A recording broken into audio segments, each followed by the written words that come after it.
मेरे सपनों की रानी कब आएगी तू, चलिया आ तू चलिया।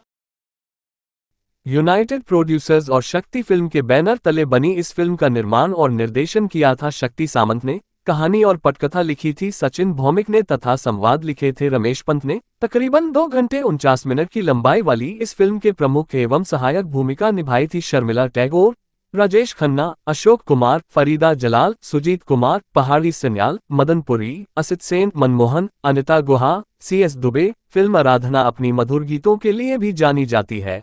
फिल्म के गीत तैयार किए थे सचिन देव बर्मन और उनके बेटे राहुल देव बर्मन ने तथा बोल लिखे थे आनंद बख्शी साहब ने। और इस फिल्म में कुल 7 गान रखे गए थे, जिनके बोल थे मेरे सपनों की रानी कब आएगी, कोरा कागज था ये मन मेरा, गुनगुना रहे हैं भौरे, सफल हो रही है आराधना तेरी, चंदा है तू मेरा सूरज है तू, बागों में बहार है और रूप तेरा मस्तान। फिल्म के इन गीतों को मखमली आवाज दी थी लता मंगेशकर, किशोर कुमार, आशा भोसले, मोहम्मद रफी, सचिन देव बर्मन ने। चलिए अब इस फिल्म के बनने से जुड़ी कुछ रोचक बातें जानते हैं। साल 1961 की बात है।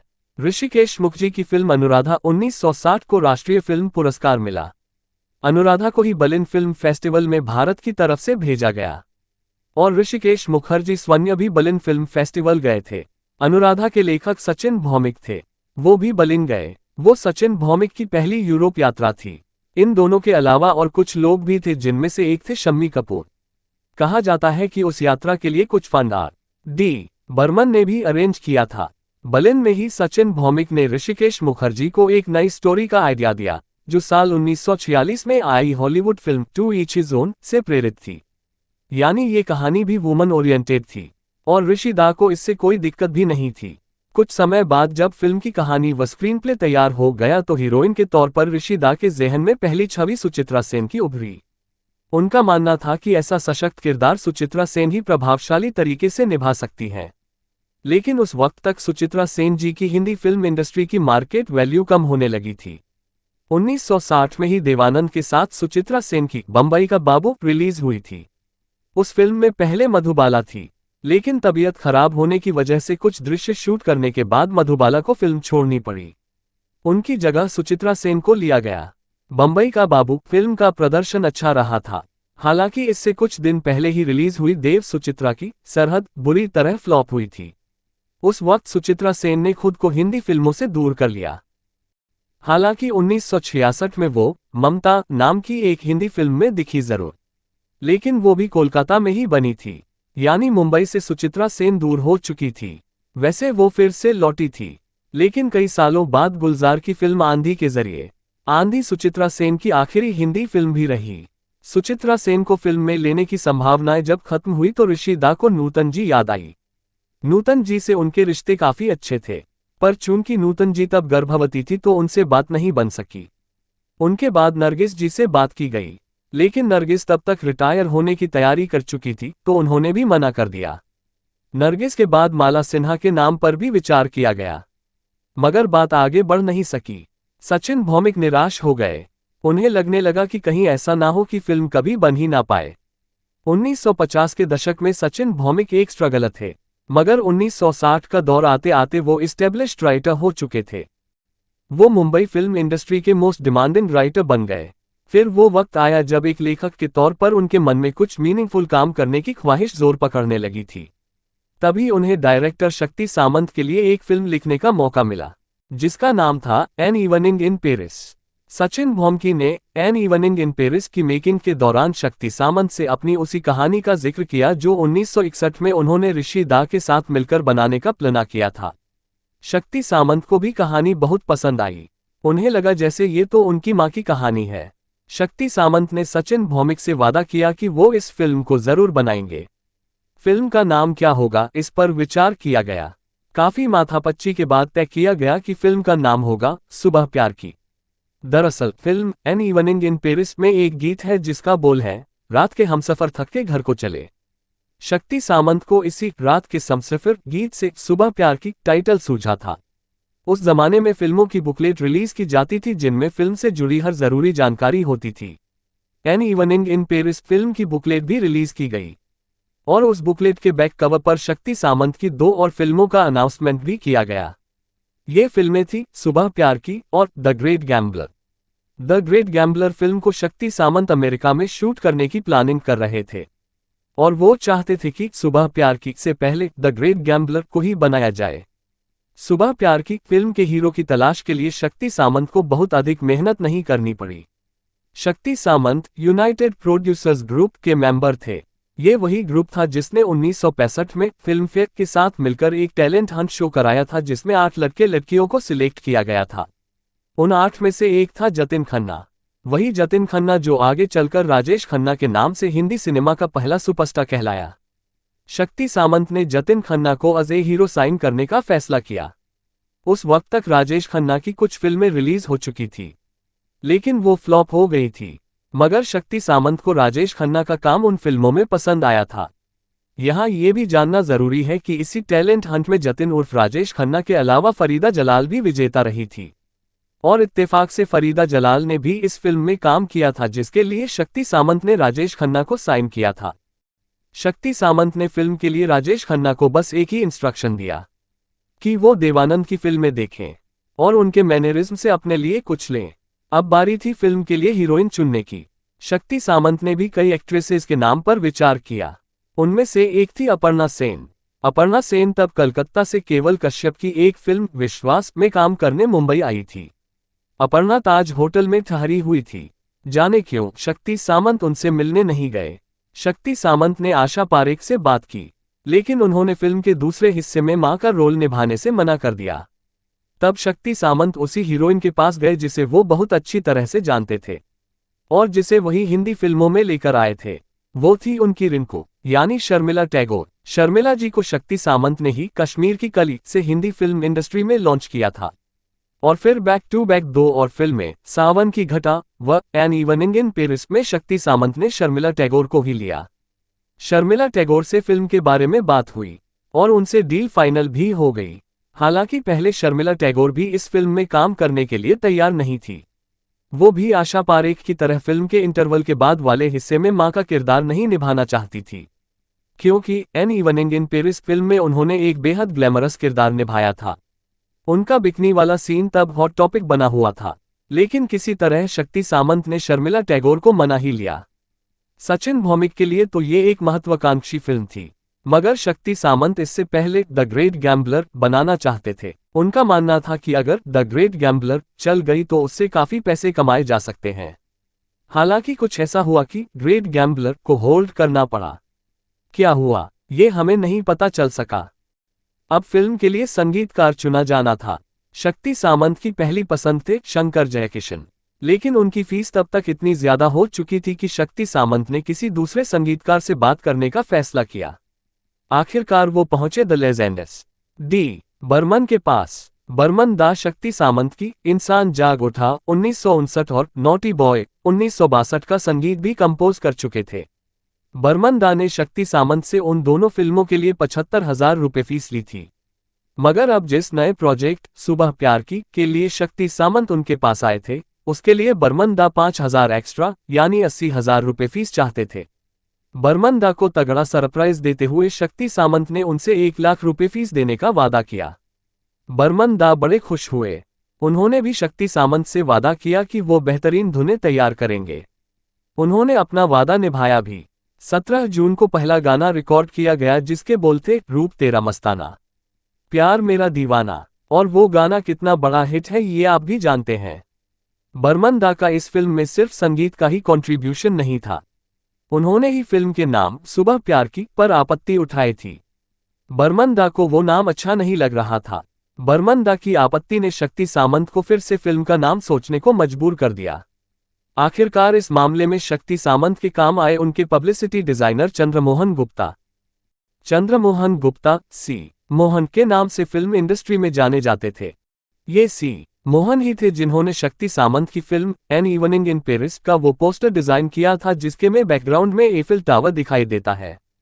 हालांकि गलती से शक्ति सामंत पोस्टर में सी मोहन का नाम देना भूल गए थे, जिस वजह से सी मोहन उनसे काफी खफा भी हुए थे। एक वक्त वो भी था जब शक्ति सामंत अपनी इस नई फिल्म का नाम वंदना रखना चाहते थे, लेकिन उस नाम पर सहमति नहीं बन सकी थी। इत्तेफाक से शक्ति सामंत को याद आया कि सी मोहन भी ज़ेब रहमान व शिव कुमार के साथ एक फिल्म प्रोड्यूस करना वाले थे। हालांकि उस फिल्म पर सी मोहन कुछ काम नहीं कर पा रहे थे, जबकि सी मोहन ने अपनी फिल्म का टाइटल भी रजिस्टर करा लिया था। सी मोहन ने जो टाइटल रजिस्टर कराया था वो था आराधना।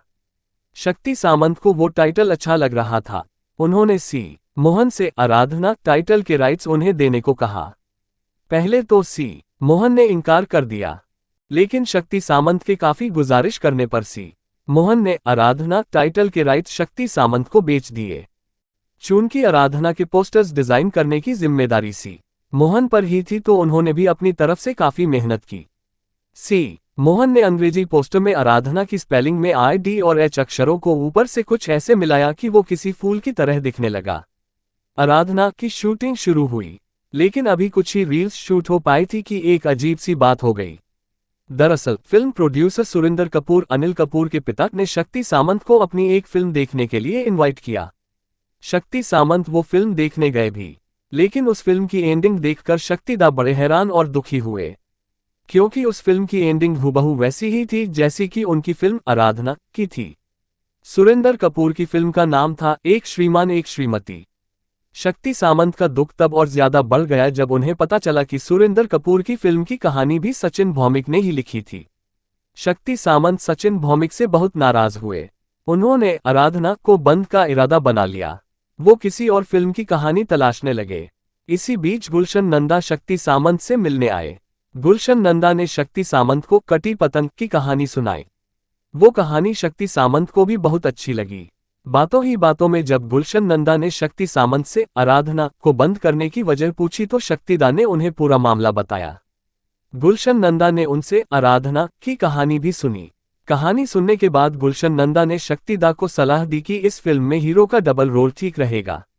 जो हीरो इंटरवल से पहले मरता है वही इंटरवल के बाद दर्शकों को फिर से दिखना चाहिए। और कुछ बदलाव भी गुलशन नंदा जी ने सजेस्ट किए थे। शक्ति सामंत को गुलशन नंदा जी का आइडिया पसंद आया।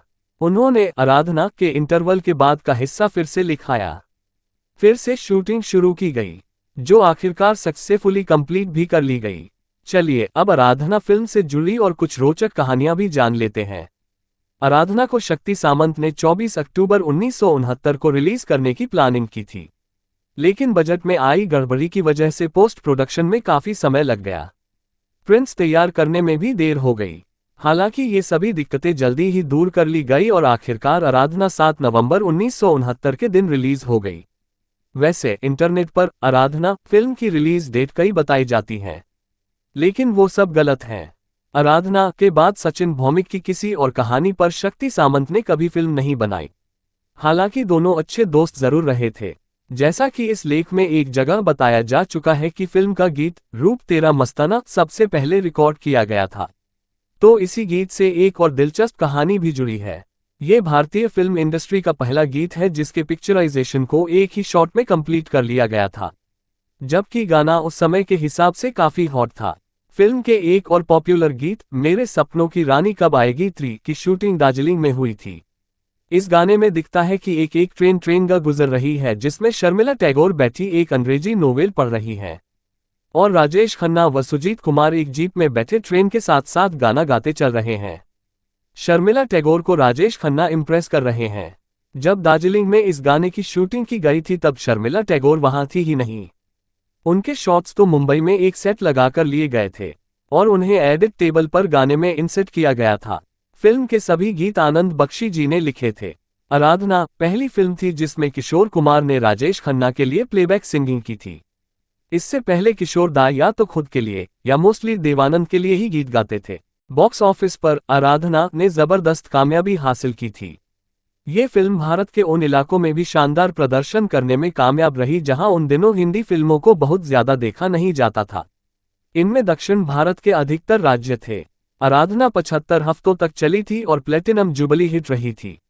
इस फिल्म की कामयाबी ने रातों रात राजेश खन्ना को बहुत बड़ा स्टार बना दिया और देखते ही देखते वो भारत के पहले सुपरस्टार भी बन गए, जबकि किशोर कुमार नंबर 1 गायक बन गए। 1969 की टॉप 3 फिल्मों में आराधना पहले नंबर पर रही थी। लगभग 40 लाख रुपए के बजट में बनी आराधना ने 3.5 करोड़ रुपए की धांसू कमाई की थी और ये एक ब्लॉकबस्टर फिल्म रही थी। दूसरे स्थान पर भी राजेश खन्ना की ही एक फिल्म थी जिसका नाम था दो रास्ते। 3.25 करोड़ रुपए की जबरदस्त कमाई के साथ दो रास्ते भी ब्लॉकबस्टर फिल्म रही। तीसरे स्थान पर थी एक फूल दो माली जिसने 2.5 करोड़ रुपए कमाए और फिल्म सेमी हिट कहलाई।